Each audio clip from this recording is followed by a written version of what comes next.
நீங்கள் பார்த்துக் கொண்டிருப்பது நியூஸ் 21 செய்திகள். தமிழ்நாடு செய்திகளை உடனுக்குடன் தெரிந்து கொள்ள நியூஸ் 21 செய்திகளை பாருங்கள். உண்மை, உழைப்பு, உயர்வு. ஓமலூர் அடுத்த காடையாம்பட்டி ஊராட்சி ஒன்றியத்தில் வட்டார அளவிலான நாட்டின கோழி குஞ்சுகள் வளர்ப்பு பயிற்சி முகாம்.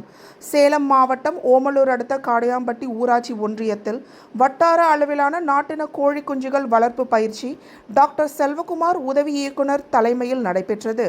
இதில் டாக்டர் சங்கர் உதவி பேராசிரியர் கலந்து கொண்டு ஏழ்மை நிலையில் உள்ள கணவனை இழந்த, கணவனால் கைவிடப்பட்ட ஆதரவற்ற பெண்களுக்கு நாட்டின கோழி குஞ்சுகள் வளர்க்கும் பயிற்சி மற்றும் அதன் மானியம் 50% வழங்கும் திட்டங்கள் குறித்தும் பயிற்சி வழங்கப்பட்டது. இதில் சுமார் 100க்கும் மேற்பட்ட பெண்கள் கலந்து கொண்டனர். நிகழ்ச்சியில் டாக்டர் எஸ். பைஜி, நவீன் குமரவேல், காமதேனு என பலர் கலந்து கொண்டனர். நியூஸ் 21 செய்திகளுக்காக ஓமலூர் செய்தியாளர் சித்தையன்.